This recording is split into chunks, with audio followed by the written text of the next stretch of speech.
Don't fence me in. I first experienced exotic travel in the books that I read. Travel in the reality of my childhood was my father waking us all up at 3 o'clock in the morning and declaring, "Giddy up, I don't want to hit any traffic." It was the same no matter where we were headed, be it the Indiana sand dunes, the Wisconsin dells, or our annual summer trip to revisit our roots and extended family in New York City. So up we got, dragging our assigned bags and jockeying for the window seat in my father's 68 mountain green Chevy Impala. Road trips on a dime, and I mean a dime, was a tradition that I continued. In my 20s, my partner and I would determine what our budget for gas was, and then do the math to see how many miles, based on the current price of gas, our budget would allow.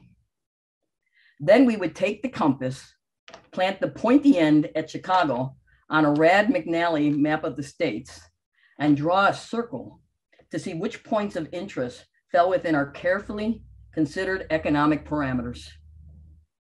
It was the era of the women's movement. We were in the middle of the AIDS epidemic and the Reagan years.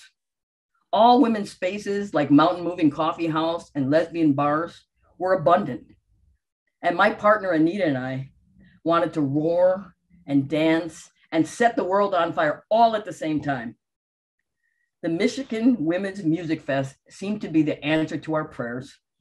It was political, it had music, it was all women, and we owned a tent. Yes. Our tiny Toyota Tercel sedan was packed to the gills like a well-played game of Tetris. I was proud beyond words, waiting for the accolades which would spring from the lips of my lover. I opened the driver's side door, bowed deeply and extended my arm. "Your carriage awaits, milady."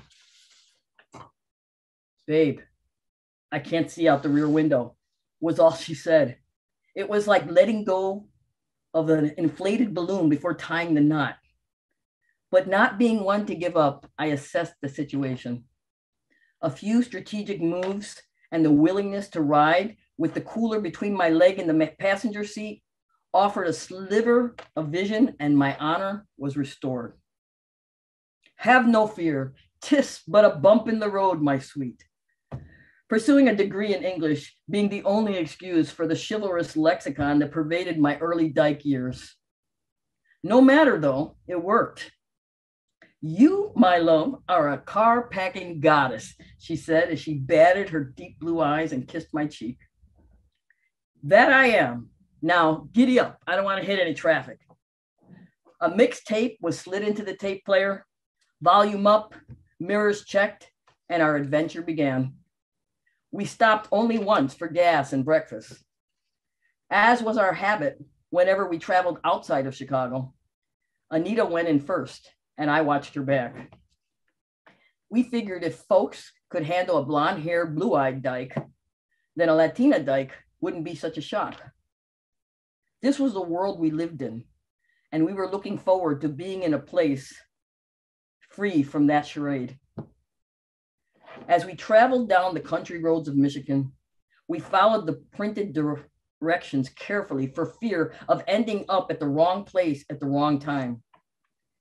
When we turned onto a long dirt road, we thought perhaps our efforts had been for naught.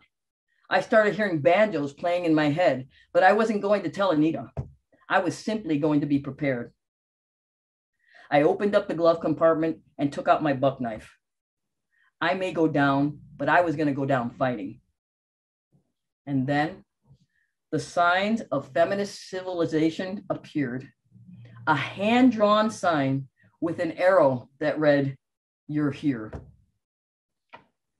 We pulled up to a gate womaned by an Amazon in the sleeveless flannel shirt and jean shorts, who leaned her muscled, tanned arms into the driver's side window.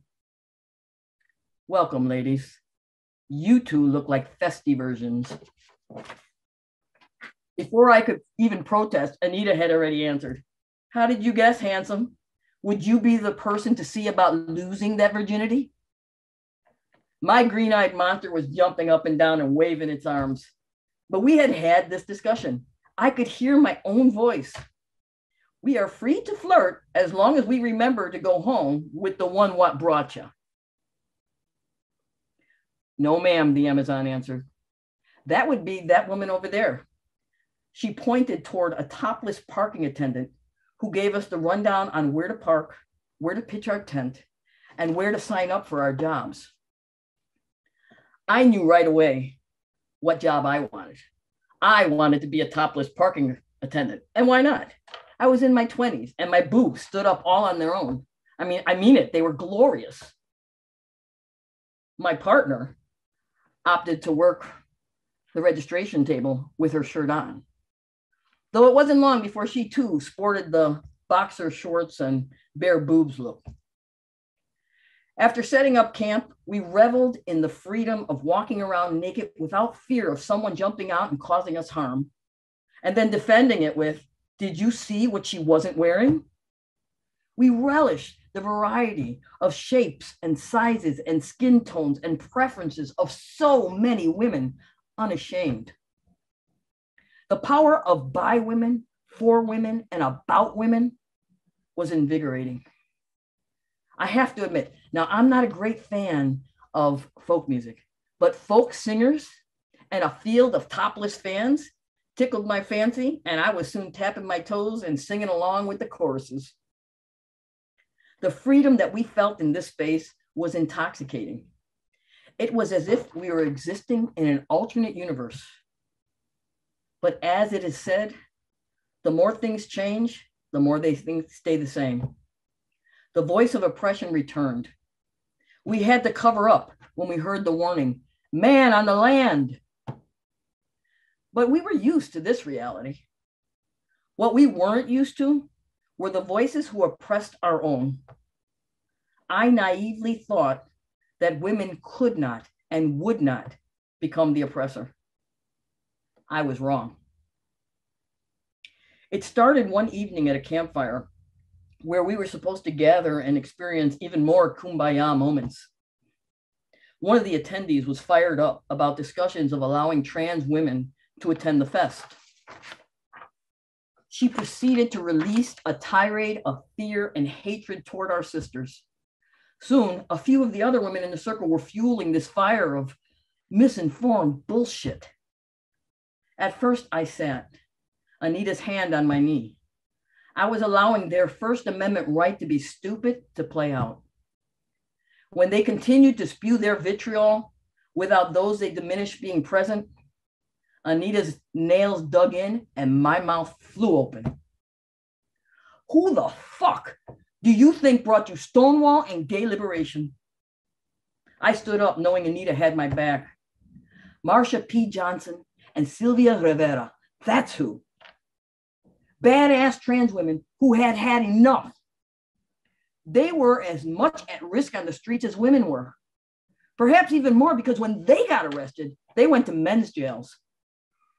And yet, they continued to fight.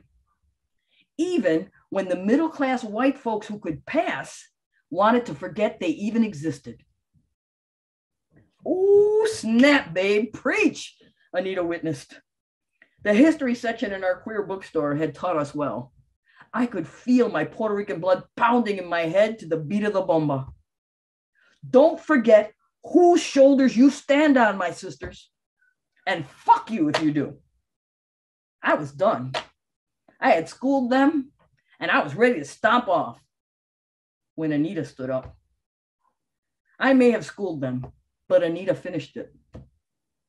How the hell can we fight for equality if we are not willing to offer the same? Though I believe that we may have converted some in that circle that evening, Anita and I were devastated. On the ride home, we decided to kick up our activism without the rose-colored glasses. Michigan was not the place for us, but they were not the only women's space in the country.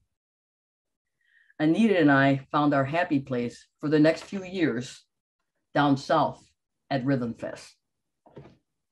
Peace.